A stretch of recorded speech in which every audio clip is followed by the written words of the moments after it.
c'est Félix qui va continuer pendant 10 ans. Papa Martin Fayoulou, yo ndenge nzamba kelela yo présidence pour les athées. De la même manière avec Bemba, Jean-Pierre Bemba, tu ne dirigeras plus ce pays. De la même manière aussi, na ndeko mususu Moïse Katumbi, bazate na plan ya Nzambe.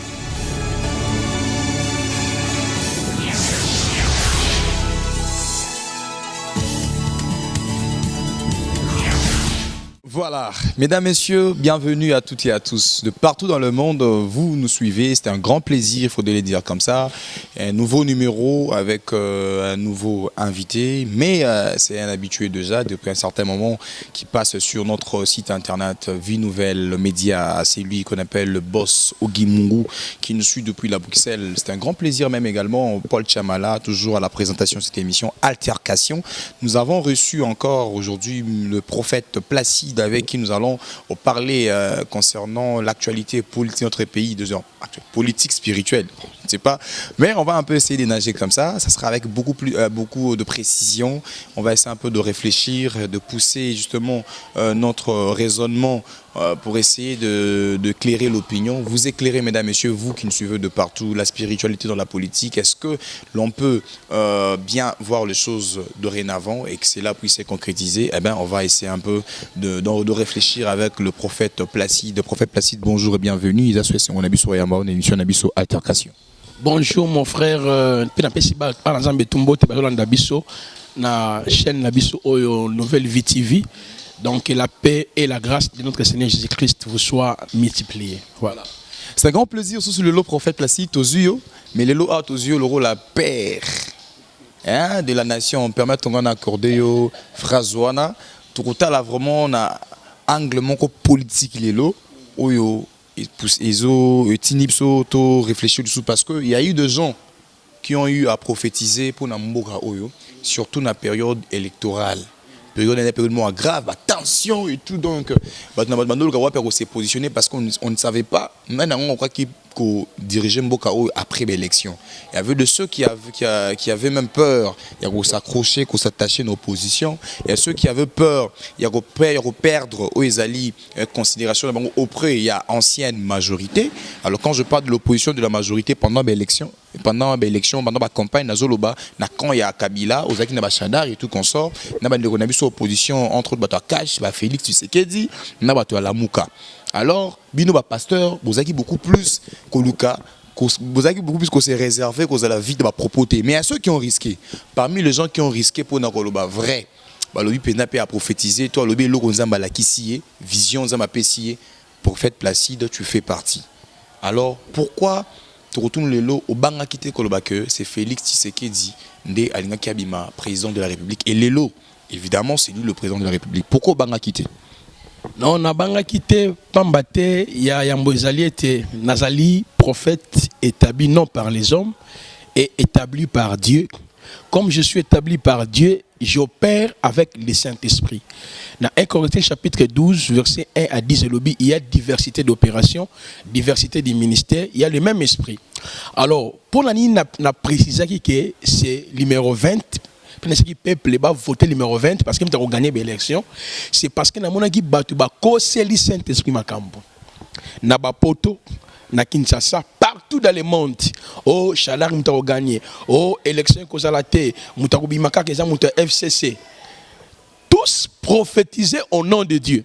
Au Bible lobby, prophétie mon côté pesama qui n'a volonté à mon tout.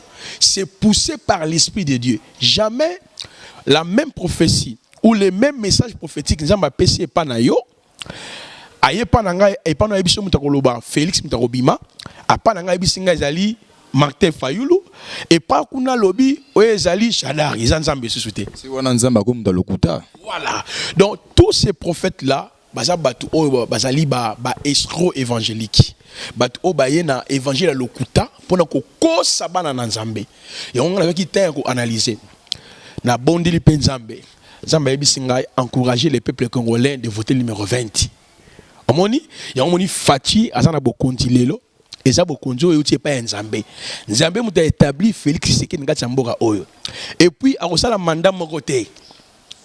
yangwana lingaki na tuno pe keso mais non c'est plaira non parce que ozo linga non c'est plaira non parce que ozo kindera trop vite ozo zona ba question nanga déjà ni ko développer yango mais là monsieur bangi sengeza que après 5 ans tout ça rabe élection yo lo bisusu akosa la mandat mon côté akosa la 10 ans donc 2 mandats obi que ceux qui tout est raté au perdre ma crédibilité wana non naza sir na nzambe na sayelaka nga sala la politique nazali apolitique parce que mon déjà pasteur a commis que ça la politique a ça un problème déjà dans le ministère parce que tout ça a deux formes politiques parce que politique pas tout simplement seulement il y a qu'au diriger la cité ko gouverner même biso o to tangi na université aussi classe au sala na entreprise mo l'état tu fais la politique mais ali politique moko active tes ali passive OK donc tout le monde par définition azali muto la politique mais ça dépend na ba objet oyo muto et ça dépend na ba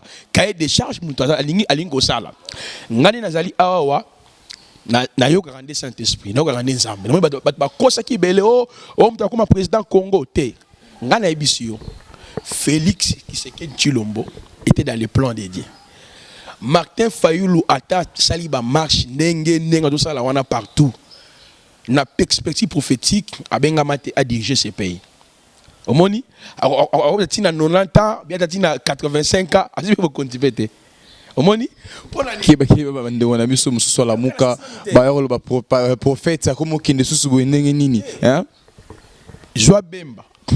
Joa Moïse Katumbi, Ozi Muzito, Ozi Martin Fayulu, na kati na bango ata mon côté. Bato na boza na direction ya mokonzambo ya mboka na biso oyo basate parce que un prophète dans toi son dans le temps et l'espace Félix Tshisekedi a régné pendant 10 ans ce qui 10 ans na ye esili ndesi ko to na nzambe qu'est-ce que le Seigneur attend maintenant pour ce pays mais pour l'instant après 5 ans oyo kaka yimto a continuer après 5 ans peuple ko voter kaka yimto continuer sur 5 ans. Mais après 5 ans, 10e mandat, qu'est-ce que le Seigneur veut par rapport à Yamboka Nabiso Oyo? Donc, Makambo, les gars, dans Congo, na internet qui sonne na combat Saint-Esprit ba koseli Saint-Esprit makambo ya moni tribalisme ekoti pourquoi prophète natango loba ki na moni même o bele soki ba prophète ba soki ba Rebecca ba akomi oyen kolebisi awendre Martin Fayulu donc moni que ça c'est la bassesse spirituelle o alala loti ndoto o ngaza muta IDPS kola kisengai mutaganya ki Martin Fayulu non moni nzambe so ebiso que mon frère Paul Paul Chamala soki nzambe ebiso que non yo muto okoma bokonzi ata voix nini kaka yom to komanga bokonzi jamais ça maroba ke non moto sala bokonzi Martin Fayulu après un moment donné musa bi mise en zambete Félix Tshisekedi wana omoni wana aida na kati na plan ya nzambe Bible dit l'Éternel est celui qui établit les rois et renverse les rois voilà pourquoi on a ko affirmer na peuple congolais nyonso na diaspora nyonso ba congolais boza partout botika distraction ya Martin Fayulu na perspective prophétique a bengamité pour na diriger ce pays il peut assumer d'autres responsabilités bon retourner binon surtout na kati union cohésion nationale frère salama congolais tout bon soutenir président au en place dans le bar la chaîne moko awa le régime finissant est déjà arrivé à la fin je crois confrère nous moko tozarana na régime finissant au déjà sili tant bon continuer déjà sili mais montant ko diriger bon conduit oyo et ko yana na IDPS. On a même avant ma ponami, même avant de déposer déjà candidature na bango. C'est pour dire nous topé ça un message quand Dieu nous dit va parle, je parle. Quand Dieu ne me dit rien, je donne aucun message. Donc actuellement na nina yese mo konzambo ka Félix Tshisekedi clair na profiter na adresser un message prophétique pour naé. Nzambe a établi na kati mboka o pendant 10 ans. Pona olonga na kati marche na yo na kati mboka oyo yoka voix ya peuple.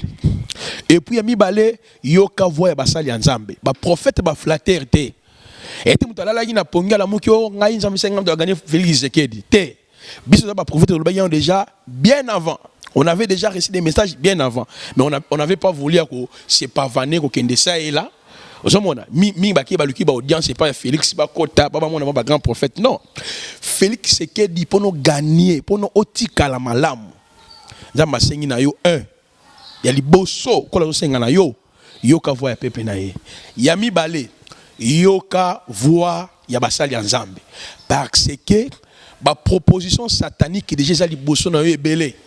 Tant yo okota na monde il y a sacrifier le peuple congolais, il y a sacrifier Batou. C'est maintenant la fin, il y a pouvoir naïe. Donc pour na vivre malamu, Nzamba sengi naïe, autour naïe, il faut qu'il y ait des vrais prophètes. Les gens vont décortiquer les mystères dans 2 ans, dans 3 ans, ma précision n'est que permettre à oumer la libéla. Et puis avant d'appeler le côté, Nzambe azobatela Félix Tshisekedi, ce n'est pas par rapport à l'armée, non. Nzambe dans le monde spirituel déjà, il y a des milliers d'anges que le Seigneur avait déjà libérés pour sa protection.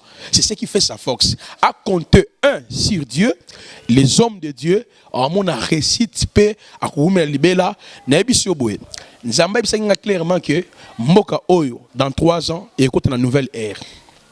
On dit la guerre est la rébellion. Au monde tout dans la tamoko ya paix moko durable dans ces pays. Moment déjà et coquille déjà. Il y a un moment où les Congolais nyonso, bima na kata tribalisme, yo pasteur, tika ko la flatter parce que na monde ba mukuna na ba télévision, ba nu ko attaquer ba betchole. Donc tous ces pasteurs là ba ko attaquer panique non. Et ces autres pasteurs muluba, ndeso mto aleki aza muluba, yo ba no finga église catholique té. Église catholique ngai na sa catholique té, na dénoncer pas église catholique, mais église catholique pas ça la litne moi ça le rappel loyal. Parce que tout le monde rappelle en 2011, l'Église catholique a par rapport à l'opposition, il dépèse. Au moment en 2015. Donc, les catholiques a l'obaki, le résultat l'obaki, n'est à la vraie, n'est à la faux et engagé que bango moko. Mais au biso to yebeta que ba prophète en Zambé, malgré ba résultat catholique, malgré ba tozo l'obaki, Félix Azaki nommé, ba tsaki ba solo la ki na Kabila, et ça le kuta. Sonde les cœurs et les reins. C'est lui qui touche l'esprit du roi. Donc voilà pourquoi c'était juste une interpellation. On a interpellé Mokonzamboka, Félix Tshisekedi de Chilombo. On a interpellé aussi les hommes de Dieu. Entourage Naye. Bon libérer spirituellement pour qu'il a rencontré les vrais prophètes pour notre destin un pays. Voilà. Aussi, ici, Cameroun, Lobaki, on a très important concernant Salanzambe, côté politique, on a toujours appelé quand même à Vinayo concernant la situation. On en a connu vraiment des serviteurs de Dieu, côté politique dans beaucoup d'habits. Tout le monde a oezala, tout le monde a payé mingi nenge basuka. Mais le peuple a sanctionné qui bango, ko postuler si mais aujourd'hui, nous avons quand même des hommes de Dieu. Bon, je vais citer, nous avons par exemple le pasteur Godem Pouyi, Oazali, président de l'Assemblée provinciale, Yohana Bimaki et tout consort. Tout le monde a évolué.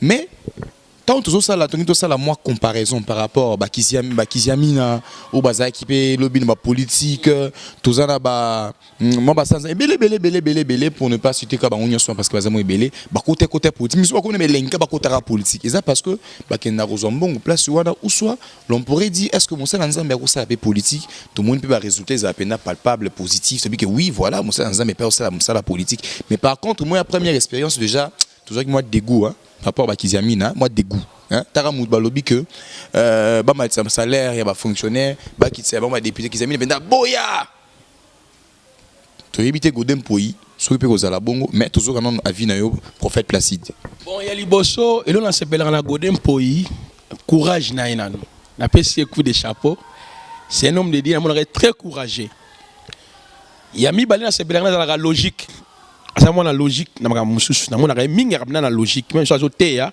tu sens que ça un peu logique ya mi ça na s'appelle na après ça ba thème mo minene mais de critique ngote on a pasteur Godem Pouyi avant que ça baptême on sera PCO il faut banga donc il y a 4 sepelakanae nenga adora Nzambe nae ça me fait beaucoup de bien mais il y a pas ces années comme on a pasteur Godem Pouyi un homme sérieux un professeur a tiki ko kamaba brebi a kewapi na FCC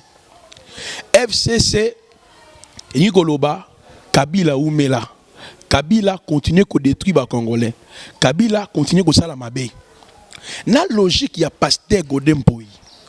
Est-ce que aussi mana mende? Et aussi mana na Shadari? Et aussi mana obe minako? On ne pas si bitu manaye nezali. Le monsieur à cause de la idée mon ya malamu à faire avancer. Tout le monde dit ouazala qui président de l'Assemblée nationale Ting je crois. Et provincial Tingi namoni ndenge bakangi namoni colonel Nabiso Kasongo na moni ndenge basali musala bango kitoko ba ke ko jwa ba mitoko oyoyo moto wana tingi wana sala nini atekaki ya leta mais nani a dévoilé ye zali pasteur Godin Mpoyi moni ok tinga zabe moto ya FCC moni parce que tu mané ezali yango ngana ko sepela beaucoup plus na pasteur Godin Mpoyi zala loyal mamozo sala comme côté politique ezali erreur au sali bongo ça no politique moko passif nengo terra na yo nengo za raso ki DG nengo travailler dans entreprise mais au quotidien na libulu ya moto et loko sala makasi na yo gardez toujours lolenge na yo courage na yo wana enthousiasme nous za ngwana batela yango et ko permettre yo olonga c'est prophète Placide goza facile pour na yo mo tu dire bango ah goza facile pour na été sa place yo yango ni ce pas pasteur et ça normal tout ça la politique active parce que dans la politique active il y a les sacrifices humains ça la maka ba magui et ça la maka ngala un exemple moko boy mutu moko za munene asa élevé na mboka oyo azali pe moko ya baninga na biso basala nzambe ayebisanga eloko moko boy alobi babenga bango na réunion ba franc-maçon na bokonzi to leka wana to leka ya Kabila mais il tant que musali ya nzambe il fallait participer parce que mon ordre pesama qui faut tout va kende ko participer tout le monde qui dit na Félix Tshisekedi na top Congo abike balinga na Genève na balinga ba ba corps ya ba franc-maçonnerie et je c'est déjà que moi na mobali oyo Chilombo azamone loko ya nzambe ezali omoni bien si to ebike bo konzi ya mokili oyo ato yena bonzambe tu finiras toujours être initié mais pour na ko épargner bango il faut beaucoup plus que les prophètes libèrent les messages à chaque fois. Papa Godin Mpoyi, nous avons choix mi balé. Comme les gens au cause de la politique, na on va dire obi mambala moko. Yo sala ki choix na yo. Ya liboso zali nini? Garder makasi na yo wana. Garder vérité na yo wana. Pambate, soko garder vérité na wana. Nego sala ki ba protéger yo na peuple congolais. Et puis, j'en appelle na conscience ya mokonzi ya mboka. Papa na biso Félix Chilombo asunga pende ko Godin Mpoyi parce que Godin Mpoyi azali muto FCC na elongi mais na kati na ye azali ne mutu ya IDPS parce que IDPS bundaka pona ba vérité pona social pona progrès social ya peuple et on a aussi na mokonza mboka batela Godin Mpoyi pe Godin Mpoyi zala intègre par rapport à ba voix na yo parce que na ba jour ezali goya o ezala ngo analyse na zo sala bitumbe ekuzalo makasi mingi mais pour la négociation qui examine Kibila oui que décevant ça l'ensemble comme ça comme même que on peut pour ça analyse pour encourager Godin Mpoyi parce que Godin Mpoyi que azala boya tikala fixer un objectif moisa loyal et tout consort mais obi que ça na bato ba dégoûter ba tout pour ça au monde pasteur ça l'ensemble neti ba kizamina on a tout besoin vérité ba dégoûter pena ba fidèle ah t'es pas pasteur côté politique ah ba ndimba kimi ba baby ça image la politique ba ça l'ensemble ba ko ça la politique or to yebi que prophète na moi en ancien temps le prophète aussi de Dieu, bazaki pe na moi part dans ma politique en on devait aussi consulter bango pour nous ça on postait pasteur prophète ako émettre avis politique pour na fonctionnement ou avancement ya mboka. Alors ba kizami na baby sa réputation marambango. Il y a liboso kizami na za modèle te par rapport à évangile, c'est ça d'abord le problème. On a za modèle te par rapport à évangile. Na tango kala tango ba ça la politique. Il y a le peuple d'Israël. En Israël, Israël était dirigé par les trois pouvoirs. Il y avait le pouvoir sacerdotal, attribué à la tribu à Lévi. Il y avait le pouvoir royal, attribué à la tribu à Juda. Et puis, il y avait le pouvoir prophétique, c'était les prophètes. Quand Israël annonce la politique par rapport à Aria gouverner au sein d'Israël, il y avait l'institution divine, c'est Dieu qui choisissait les rois. Or, nous ne sommes pas sous la théocratie. Il y a la différence entre la théocratie et la démocratie. Politique à David, politique il y a David et tout qui par rapport à la théocratie. La théocratie veut dire c'est là où Dieu dirige, c'est là où Dieu coordonne, c'est là où Dieu fait tout. On a d'abord établi un roi, avec déjà à disposition. Mais nous sommes dans la démocratie. Démocratie, c'est le peuple qui élire Ok, Moussali Nzambe, vous avez apôtre, prophète, docteur, évangéliste, ils ont élection divine depuis l'éternité. Zamba pour nous à l'apôtre, Zamba pour nous à l'évangéliste, Zamba pour nous à la docteur, etc. etc. Moto Bengami, pour na akamba église Nzambe, azande mona David te, azande mona Joseph te, azande mona Daniel te. Biso Bengami pour na tote yaka évangile. Colossiens chapitre 1, le verset 27 à 28. Paul a lobby, nous allons instruire, nous allons exhorter, afin de présenter bango parfait par Christ. Dans Ephésiens 4, 11, et lobby, il a fait des dons aux hommes, les uns apôtres, prophètes, docteurs, évangélistes, pour le perfectionnement des saints en vue de l'œuvre du ministère. Dans verset 13, il expliqué bit o nini o yobi to bengama. Je me dis parce que ça la politique déjà active. Normalement, à quoi apporter seulement les mensonges. Même je crois en 2011, qu'ils ont mis même fonctionnaire salaire, même vital quand même, la cahier. Ah, c'est la cupidité. Moi de côté mususu, ils ont baby ça faisait image à basala nzambe. Ça va comme le niveau pendo bageno, na yo musala nzambe. Nous avons noté que non prophète Placide quelque part aussi, ils ont habité. Comment est-ce qu'on peut digérer la situation en Ningwana? On a la politique activité, c'est la politique passive. On a aider mboka na ba idée. Moni, on a pour na mokonzi mboka parce que le but to pour répondre à autorité établie. C'est ça rôle nanga. Ba on va consulter parce que nga ça peut consultant. Na ça consultant azali israéologue, eschatologue, futurologue et consultant. Consultant en quel sens? Qu'est-ce que Dieu veut par rapport à enjeu prophétique sur Israël, sur les nations, sur les mondes? Il y a quoi expliquer par rapport à la Bible.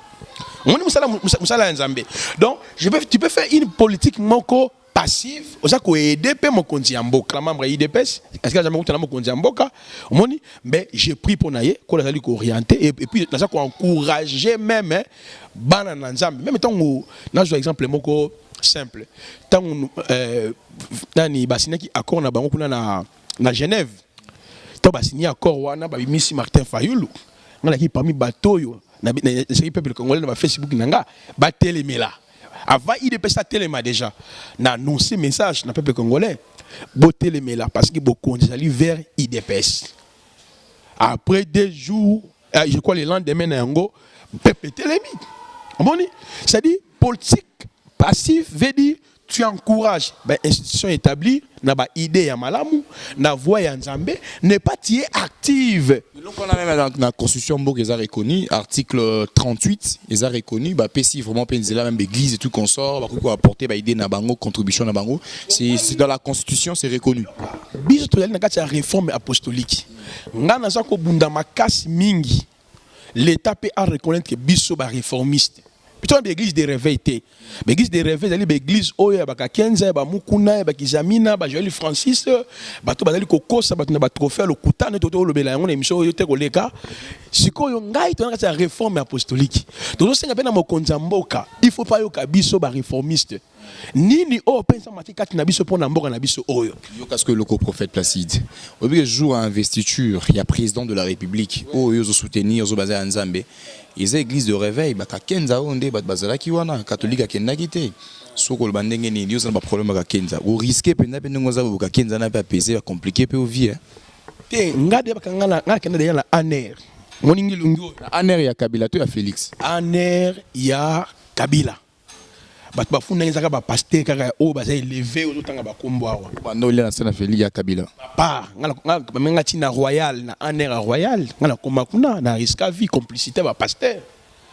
Muto bank se muninga zate. Fachi monga lobaki était asana été fils de Dieu, le Dieu le Père. Pendant ba doit finga ga était. Ba so finga ga butu mo na ba Daniel Safu, ba so ba mukebai, tout le monde ba so finga ga.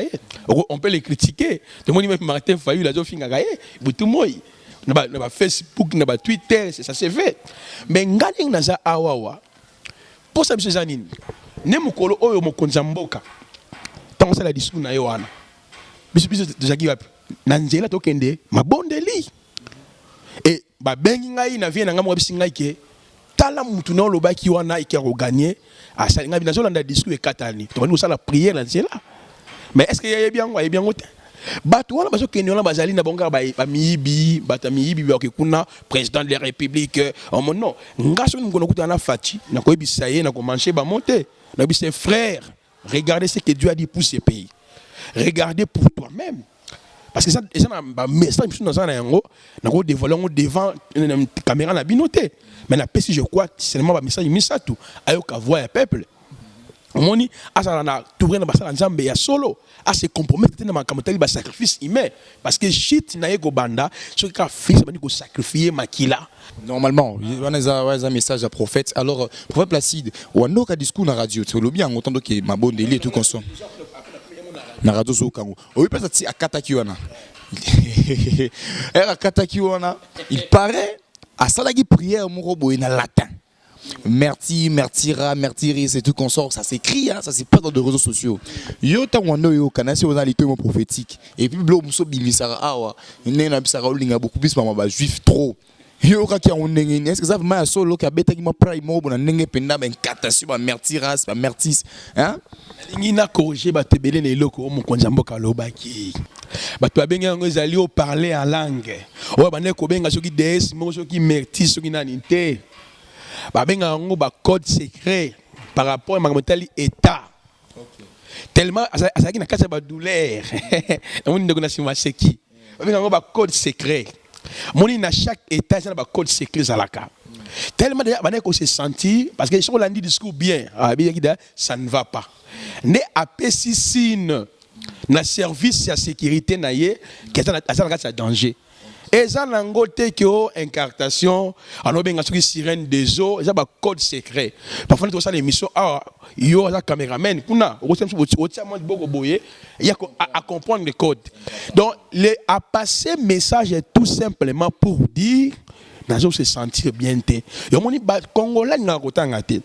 Congolais ngakosala ba recherche tayeba. OK, merci abi abengo Félix a livré mboko na DS mongo soki ya bouddhisme soki nani. Non, ce ko tali foi ya mwana mobali oyo Félix Sekedi. C'est une foi chrétienne. A dévoilé l'identité aux yeux de tous, a tamboli partout et pas basali en Zambé, a qui pas banikola biso ba dodo kamba, qui na ba Ghana partout que le Zambé. Papa, nous on est des prophètes, papa. Depuis nos ancêtres, nous sommes dans la mission en Zambé. Mais moi je te dis que dans mon spirituel Félix ça vide. Ça m'a cassité. C'est-à-dire, à la foi chrétienne, ne besoin déjà ma proposition dans le lobby pour na Félix a échoué. Soka à côté na monde sacrifice ya ko boma bato. Na ebisio même mandane 5 ans total sangote. C'est l'échec total. Donc et le quoi discours n'a rien à voir avec l'incartation, n'a rien à voir avec des il y a bouddhisme, c'était juste signe message codé en termes de service secret, n'a pas signalé que non, ça ne va pas. Et on a dit après on a quatre discours donc Congolais a ma casse na ba interprétation. Alors, prophète Placide, de toute façon, évolué, donc ça, la bien sûr sur l'anayo, parce qu'on a de partout. Je dis un grand merci à mon boss Ogi Imungu, donc qui nous suit depuis quelque part. Et également merci à tous ceux qui nous suivent comme ça depuis la France, depuis l'Allemagne, mon grand frère Willy Congolo qui est branché également en train de suivre cette émission, un grand site. Alors, mesdames, messieurs, bon, hésitez à s'abonner. Donc, abonnez-vous massivement, abonnez-vous intensement parce qu'il n'y aura que de très très belles émissions. Donc, aux hommes, on a toujours évolué dans prophète Placide, toujours soigner mon botali mboka, donc dans un cadre mon spirituel quoi. Donc Moussa Lanzambe azo émettre ba vie analyse naé dans botali politique ya mboka depuis toujours mon konziasika ti lelo yo azo ko la ki sapé ndenge nini ke eza tant ya peuple congolais au CPL ata Nzambe. Donc nous en avons volé avec le pasteur, ça n'engage que le prophète Placide mamouni sozo lo parce que toujours aspect ya ndenge président de la République dépasse mon konziamboka avant d'ité hein. Azara Uzoka ya Kei Koto Nangola, lobby Azakuna na Sénégal, lobby États-Unis, Kozonga Zonga la capitale Boubou, Ake Mamoro Lubumbashi, Goma et tout consort. Pourquoi il n'est pas stable? Est-ce que, n'est-ce pas, c'est une manière à faire au Kim Maman danger tout consort, en tant que prophète, en tant qu'homme de Dieu? On a inspiré aux ana hey moro boye romo na le pourquoi mamunyo so est-ce que ça lecture bon par rapport et des déplacements sur ça la rawana déplacement na yé ça na lecture prophétique ça par rapport à Joseph bah tu vas ça là qui est mabé Mais mon frère naé avant déjà quitté. Mais qu'est-ce que Joseph a fait? Joseph a rassemblé ses frères. A rassemblé ses frères. Et là, quand on konzambo kaza kosala, accueilli partout, accueilli na États-Unis, accueilli Libanais, Mboka, na ville à Kinshasa, surtout dans la province, azali un rassembleur. C'est parmi les signes prophétiques. On a c'est réellement que non. Félix Tshisekedi, azana bokonzi outi pa ya Nzambe. Si à ce temps-là, on a porté parole au gouvernement, mais moi, j'ai un prophète, j'ai une analyse prophétique. Il faut lire les temps. Ça démontre réellement, ça est unificateur. Aïe pour nous rassembler. On a vu que dans les 300 ans, le pays va entrer dans une nouvelle ère. Il n'y a pas de là. Biloko va toujours loba oh bona bona ekosila. Même la guerre na est, bien sûr prophétiquement parlant, bitumbe kosila na ngote. Mais cette fois-ci avec ce gouvernement, vous verrez la paix. Ba mouvement ya président, moi quand je le suis, na joka ba discours na ye. Les États-Unis quand ba ni discours na ya lobi, bokonzi oyo, utaki pa ya Nzambe. Là où j'étais saisi par l'esprit. J'ai dit voilà, abi c'est Dieu. Abi bokonzi oyo, utaki pa ya Nzambe. Abi c'est la main de Dieu. Abi quand les autres entendaient la mort, j'ai prié les sables dans ma cache. Pourquoi? Abi quand les autres attendaient la mort, génocide, liwa, abi Nzamba tie la paix. Papa, ça dévoile et c'est un enfant de Dieu. Malgré l'imperfection, malgré les règles. Donc, le mouvement est surtout un intérêt social à peuple, un intérêt à biso ba pasteur, évangile, il faut l'appeler malade, il faut l'État rencontrer biso non baki, il faut mukonzamboka pa biso ba réformiste, pour introduire ba lettre tout à même mukonzamboka. Pendant tout diriger pe mboka o ba pasteur na vraie doctrine parce que le pays continue la nouvelle ère. Voilà pour la Bino, réformiste, Binope. Donc je pense spécialement à ce qu'on appelle José Salaï. Donc José Salaï qui nous suit depuis l'Europe. Énormément plaisir à toi, Bobo Bokole. Bobo Bokole, donc de très très bonnes choses à vous. Spécialement aussi à Dani Makanda, à Jocelyne Ikwa, à Blaise Ntoukadi et Do Kaungu. Donc c'est très très bien de votre part, vous qui nous suivez de partout. Donc de la part de mon boss Ogi Mungu qui nous suit également, je répète, spécial pensée à vous, José Salaï. Donc, on a tout le monde, Paul Chamalapi Goto, il a aussi besoin de vos soutiens. Spécial pensée aussi à Dani Makanda, à Jocelyne Ikwa, Blaise Ntoukadi et Dokuungu. Donc, c'était une spéciale pensée à vous. Hein. Vous nous suivez. Tout bon, on a prophète Placide. Tout ça évolué. Nous parlons de la politique de notre pays. Nous parlons de ces nouveaux vents. Prophète Okinigitoko. Donc, ça fait plaisir. Dans un habit soiseau CP là.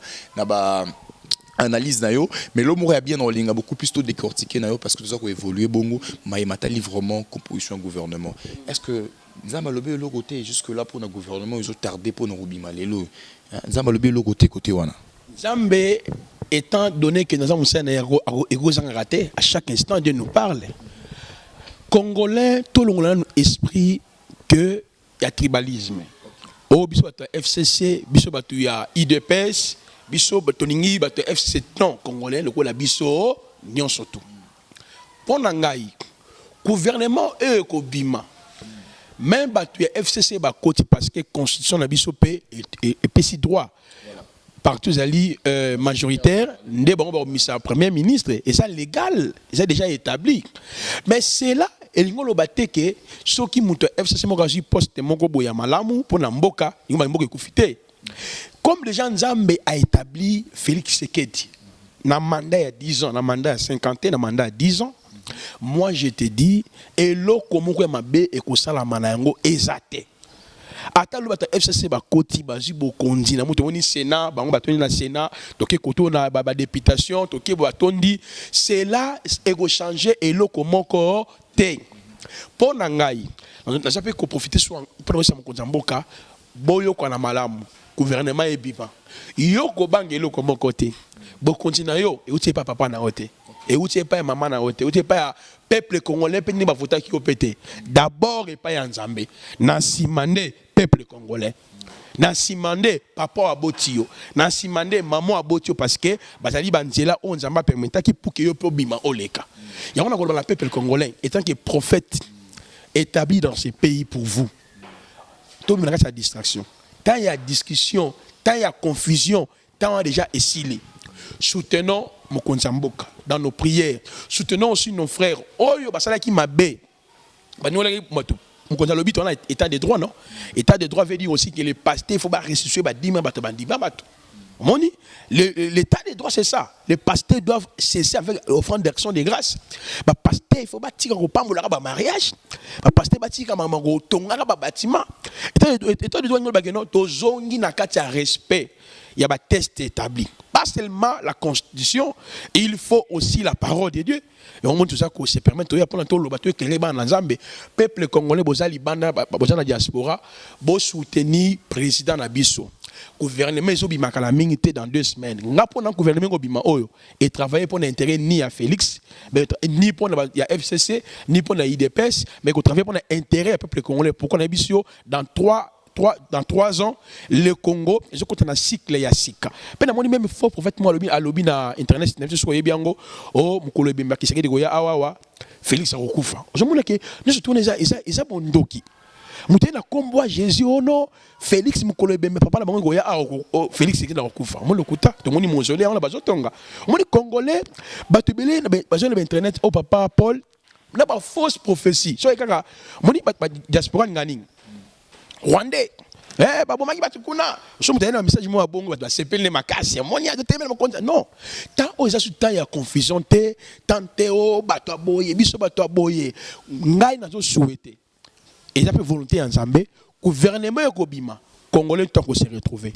Basoda bangwana barem na mati déjà mouké. $12. Talabanzila ne bazo bongisa ça et là. Papa, ton dit me rappelle moi batute. Ça pas signe déjà malam. To vandi banda 18 ans na montel fekinwana. Bano to na ba mai mais kino tal au monde partout. Donc c'est pour dire na peuple congolais ceux qui to continuer toujours na kati ya ko finga ka bato FCC ya ko finga ka bato ya IDPS ya ko finga ka bato la moka mboka eko kende liboso te ngoni ba signe prophétique état saké Bokonza Félix et Nzambe tala un grand opposant historique comme papa Kyungu a ça lié na Félix pour nani papa comprend le temps. Ce n'est plus le temps de combattre le fils du pays, c'est le temps de le soutenir. J'en appelle aussi à la conscience à Martin Fayoulou.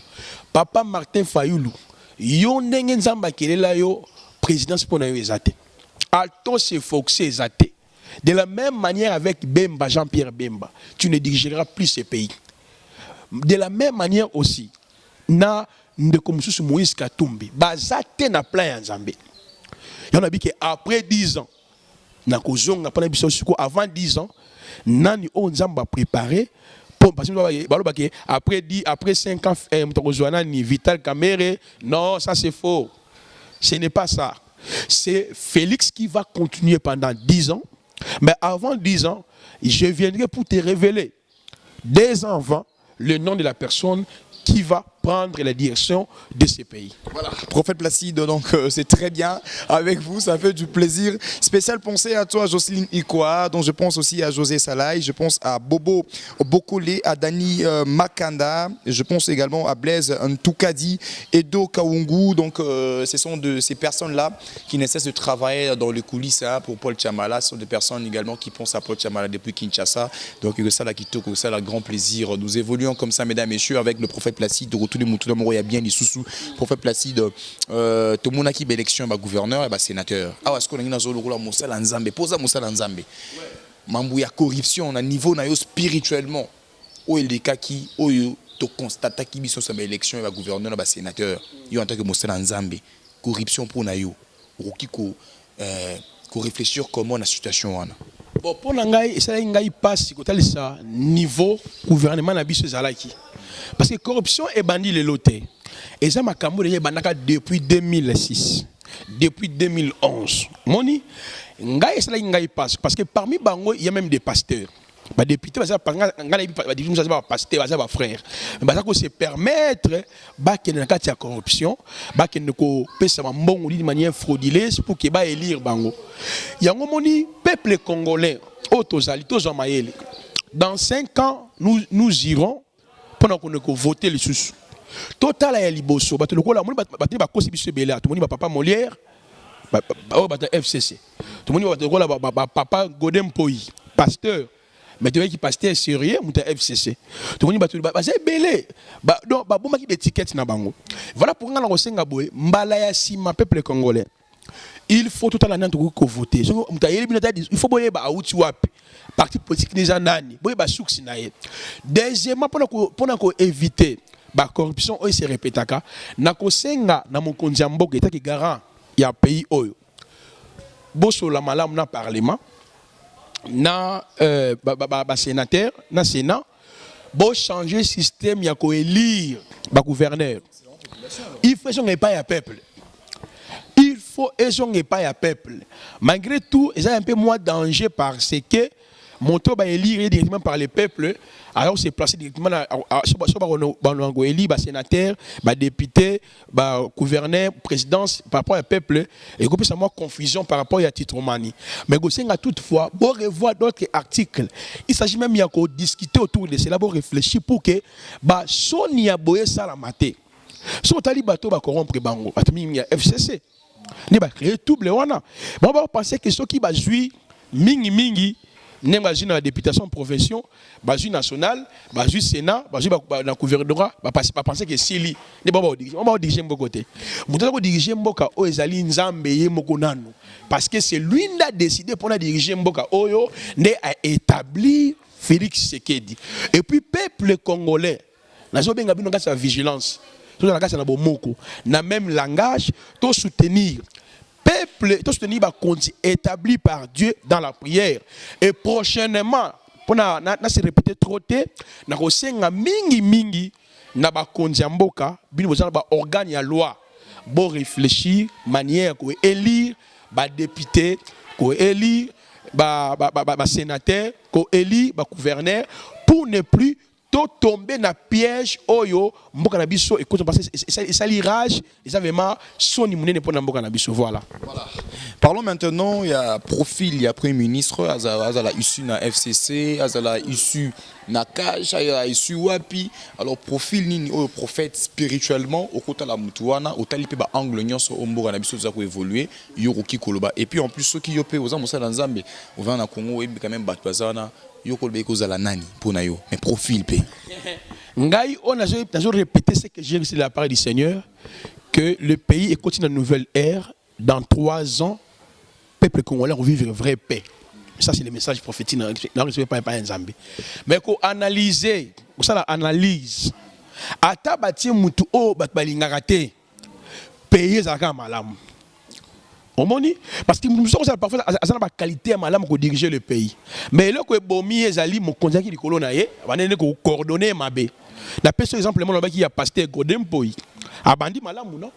Mais tout ça dans une année na FCC boté le melaye. Ba ko la musile ba dossier akala. Tant ça la professeur na DG, ça la fraude moko boye. Ngana zo ebisa yo to ça ngana awa. Au moins ba ko la musile ba dossier belé. Yango na ebisi yo boye. Ata autour bakotia Congo écoute dans une nouvelle ère mais étant aussi analyse étant que congolais pe muto pe atangi moi mbe comme okie FCC na cash basana wa benga coalition na coalition elingolo bakaka te que le premier ministre a koutera na FCCT donc salut coalition bokomi bomoko député et plutôt premier ministre abi mapena na cash soit na INC, soit na IDP, soit na parti ou basalia qui na cash. Rien n'empêche aussi que le premier ministre il y a FCC. Donc parce que ceux qui ils forcément que basali parlementaire bon non, dans le domaine il y a coalition. Ça c'est vraiment clair. Tout le monde dit même na voter ba député tala même bato la muka. Ba qui voter bato nani? Bato ya FCC. Mais ça peut être bosso parce que le baiki oh moi il y a élection Kabila ça toujours na bokondi mais batou ya la muka tant la muka zanani il y a FCC mais IDPS batou na bango ba voter bango 12 députés ba voter na yo comme voilà on mais et là ça n'a pas ces années tout ça que sa coalition mais pour l'unité batou ya FCC ba voter va voter Laurent Batomo, on va voter Jatini. On appelle mauvaise faisant la carte, il y a prophète. Ça prouve que Bato Lamuka, na Bato FCC, dans le même esprit. On analyse. Parce que on va voter. Voter. Mais ce que Félix Tshisekedi pour Nanini, Eli Nzambe, Mouton Nzamba Pakoli, Nzambe établi dans Mboka. C'est pour dire, président Félix Tshisekedi, moi étant qu'un prophète, Kobanga est le côté. Même s'il y avait des accords secrets, parce que ça l'aura toujours, des matchs à Salamaka. Nzambe a son une nouvelle ère. Premier ministre Oyo, Okotia, Bondela Nzambe. Nzambe Oyo a été au place où on a diriger. Si Ekosala ke abimi na FCC, gloire à Dieu. Si Ekosala abimi ke na cash, gloire à Dieu. Mais Kobanga est là de mon côté. Parce que dans 3 ans, peuple congolais a quoi dans le bonheur, dans le kimia, dans le joie. Donc pour Nangaï, étant que prophète, né notre bandeli, ata otu bagotia a Kobima. Mais comme le gouvernement en coalition, bon on est boyeba, on a espérance parce que nous batté que mututel, comme on dit dans opinion, comme négocier l'apologie, il y a mutumotel. Je ne vais pas, je me réserve par rapport au cité non. Mais dans l'analyse Nangaï, otu bagotia, même dans FCC na cash, mboka et que ça toujours malam. Voilà, merci à toi, donc Dani Makanda, Jocelyne Ikwa, je pense à Blaise Ntoukadi, à Edo Kaungu, je pense également à José Salai, à Bobo Bokole, José Salai qui nous suivent depuis quelque part, hein, justement en Europe. C'était un grand plaisir et je pense spécialement à mon boss Ogi Mungu également, et qui ne cesse de faire les choses comme il faut, de manière, je le dis, très géniale pour que ces grands sites internet, Vie Nouvelle Média, puissent vivre et marcher de succès en succès. Tout retourne à bonne question nabiso puis à pour l'émission lelo na prophète Placide Tukoutenaye prophète Placide. Voilà, je suis en train de dire, donc c'était un grand plaisir justement tout retourne à bongo mito nabiso souka pour l'émission lelo. Alors prophète Placide en tant que qualité à prophète tolinga au lancer message moko pour la nation mobimba, pour na pasteur nyon sur ba côté politique, pour na mokonzi ya mboka. Donc message moko okoloba il y a clé oui au sein de manière que Batou on soit rosala touché par le Saint-Esprit maman Robimisa wana bazoango en considération. Merci beaucoup mon frère Paul. Nous avons lancé un message à Liboso pour le président Nabiso Félix Tshisekedi Tshilombo. Nzambe a établi au Mboka Oyo pour 10 ans. 10 ans au gouverner. Mais le coup la Seigneur Liboso 1 oka voix ya peuple naé. 2 oka voix basal naé. 3 au quota na ba pratique manjecté. Au quota na sacrifice humain. Parce qu'il y a beaucoup de propositions au basa qu'on fait voir yo pour na ometeni bo continent wana. Mais nzamba lingi yangote. Landa makamona lobby na yo nzambe ako wumi so place wana. Et vous avez la volonté dans Nzambe. Et ami balé na koloba boye pour na basali ensemble côté politique. Comme déjà maï sopani moya ko lokotango za société. Mais vous avez la intégrité. Vous servi nation nabino comme pasteur Godem Poyi. Vous avez Nzambe na nenga bo solo bo servi Bible lobi celui qui marche en intégrité trouve les salis. Mais ba pasteur on ba côté politique ten. Faisons la politique passive. De servir mboka na baïdé na biso na ba marque misusu parce que nous sommes appelés à s'occuper de la brebis du Seigneur, ne pas aller au parlement, ne pas aller ceci cela, ça va désorienter notre ministère. Pour le peuple congolais nous surtout au bas diaspora, nous senga na bino tant yako ba insulte sili, tant ko finga mokonza mboka sili, tant confusion sili. Bon ça la bino sous derrière Félix Tshisekedi. Parce que les choix ont déjà établi. Pour Martin Fayoul, pour Mouzitou, pour Matungulu, pour Moïse Katumbi, Bino Boye Bakailo Komoko, Bino Boko dirigeant Mboka Oyote, selon l'ainsi dit l'Éternel. Au dirigeant Mboka Oyote, Moutakojo dirigeant Mboka O pour l'instant. Et Zali Félix Tshisekedi, après 10 ans, né Nzamarolongolaye, une autre personne à Koya. Moto Akoya, on a la montagne élevée. Na ko décortiquer mystère montoana partie de New York route là et puis na ko pesa ba caractéristique na ye neni ya kozala kolo apambola biso. Voilà, merci beaucoup prophète Placide. Bon opesi contact na yo ba doza pour sokuta na yo ba yo ko na téléphone, c'est quand même très important. Merci beaucoup. Numéro na ngezali plus 243 81 23 62 658 plus 243 81 23 62 658. Que le Seigneur vous bénisse. Voilà, merci beaucoup mesdames, messieurs. C'est par ici, nous bouclons justement notre émission d'aujourd'hui. C'était un grand plaisir pour nous de recevoir sur ce plateau le prophète Placide. Alors moi, c'était Paul Chamala à la présentation. Pour ceux qui aimeraient bien me contacter, c'est si simple comme bonjour. Donc faites le plus 243 81 234 14 34. Plus 243 81 234 14 34. C'est mon numéro de téléphone. Je dis un grand merci au propriétaire justement du site internet Vie Nouvelle Média, le boss Ogimou également, à toi José Salai, à Bobo Bokole, à Dani Makanda, à Jocelyne Ikwa, à Blaise Mtoukadi, à Edo Kaungu. Donc c'était là le genre le plus génial également, le plus spécial que je nécessaire justement de souhaiter des très bonnes choses. Donc ça se passe comme ça. Donc on se fixe rendez-vous très prochainement. D'ici là, bonne suite de programme chez vous.